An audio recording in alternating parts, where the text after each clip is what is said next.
Values. We spend a load of time and effort coming up with them. They're meant to encapsulate our culture and our desired behaviours as a business. But there's a real danger here. How do we stop values just becoming words on a website, posters on a wall? How do we actually embody these shared behaviours and make them a core part of what we do? Hi there, I'm Sean Butcher, culture consultant and founder of Reflect Consultancy. I work with digital agencies and other ambitious businesses to help them create cultures that bring out the best in their people. In this video, I'm going to give you 5 tips for bringing your values to life in your organisation and ensure you avoid the classic pitfalls that mean they don't end up being taken seriously. So, let's go. The first tip, and definitely one of the most important, is to collaborate when you set your values. I cannot emphasise enough how important this is. At all costs, you need to avoid a situation where the values are set at a leadership level and then are just dictated to the rest of the business. This has a couple of negative consequences. Firstly, nobody truly buys into them. The values never feel like theirs. And whilst the business leaders need to truly believe and embody the values themselves, this is also true of the rest of the organisation. Secondly, you're guaranteed to end up with all the typical cliche values this way. Communication, hard work, collaboration, customer focused. Whilst these are all very admirable things and things that your business probably does care about, so does pretty much every business out there. Your culture and your values are one of the most significant things that make your organisation unique. How are you giving your values a personality that really represents your business for what it is? Make sure the words used to describe your values portray that in the best way possible. Tip number 2 is that leaders need to set the example. The CEO, the leadership team have to be modelling the desired behaviours impeccably. If they aren't, the values are never going to be taken seriously, and they certainly won't be used by anyone else. In fact, it's one of the main reasons that values end up failing. Whilst collaborative value setting is important, as I just mentioned,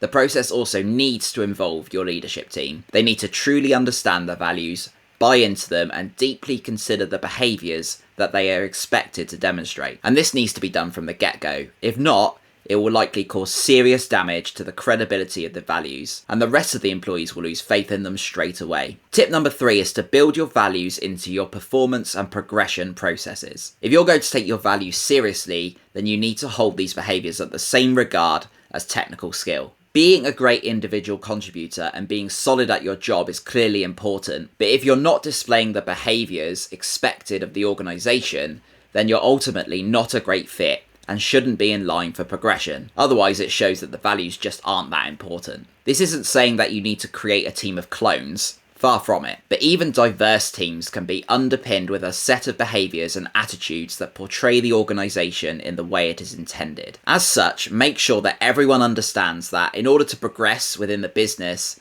they are going to be measured on displaying the values just as much as their skills in more technical or creative elements. If someone is consistently lacking in one or more of the values, then coach them to understand what they need to do to align with that behaviour and build the actions you set together into their professional development plan. You'll want to agree on this together and then catch up on progress on a regular basis. Of course, you want to ensure existing employees align with your values, but this is also true of future hires too. So tip number 4 is to build them into your recruitment processes. I found that one of the most effective ways of doing this is to dedicate part of your interview to asking questions that check the understanding of the values and also seek examples of where they may have demonstrated them in the past. It may even be that you have a whole separate interview purely for this exercise. By doing this, you're finding people that will align with your organisation's desired behaviours from the outset. These are usually people that get up to speed more quickly. In fact, I've often found that it's these employees that end up doing far better in the long run than those that you hire for their skill or experience alone. The 5th and final tip is to reward people that go above and beyond. Personally, I'm not a huge fan of employee of the month type systems, as it rewards individualism as opposed to teamwork. At the same time, I think it's a great idea for employees to be able to recognise and thank each other when one of their colleagues has displayed a value that has ultimately helped them, their team, or the business. Some sort of peer recognition scheme should help to achieve this.